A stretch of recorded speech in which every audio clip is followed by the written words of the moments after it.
Hello বন্ধুরা, আমার মেয়ের একটা রেসিপি এগলেস কেক। আর ও কারণ বলতে পারছে না, ওর গলাটা একটু খারাপ আছে, তার জন্য আমি বলে দিচ্ছি ও বানাবে। আপনারা একটু দেখুন কী কী উপকরণ লাগে। এই কাপ দিয়ে 2 কাপ ময়দা নিয়েছি, একটু নুন দিয়ে দিচ্ছি, 1 চামচ বেকিং পাউডার আর আধা চামচ বেকিং সোডা দিয়ে দিচ্ছি।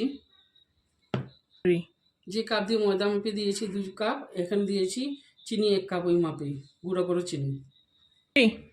আধা কাপ রিফাইন অয়েল দিয়ে দিচ্ছি। ঠান্ডা দুধ দিয়ে দিচ্ছি, আগে থেকে গরম করা দুধ ছিল ঘরের নর্মাল টেম্পারেচারে। এখন এটাকে ভালো মতো মিক্স করে নেব।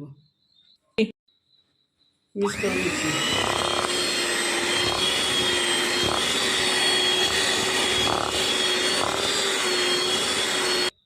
এই যে এরকম, এই যে এরকম হবে, বাটারটা এরকম হতে হবে।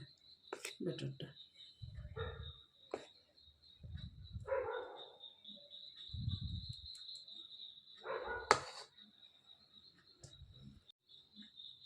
এই ব্যাটারের সঙ্গে একটু চকো চিপস মিলিয়ে দিচ্ছি।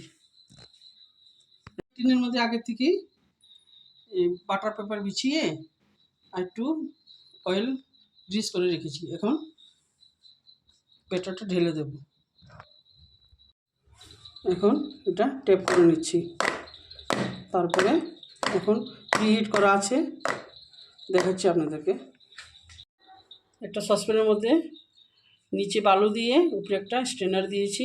এটার মধ্যে লবণও দিতে পারেন, জলও দিতে পারেন। আমাদের বাড়িতে বালু দিয়ে আমরা করি, তার জন্য বালুর মধ্যেই বসাচ্ছি।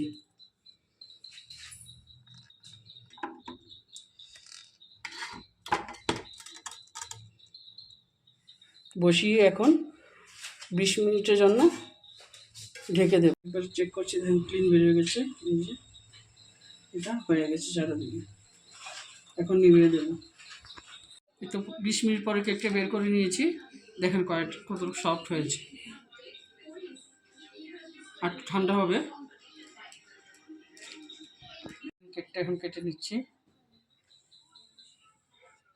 কত স্পঞ্জি হয়েছে, এই যে দেখেন স্পঞ্জ হয়ে গেছে। ভালো লাগলে একবার নিচে বানাবেন। Thank you.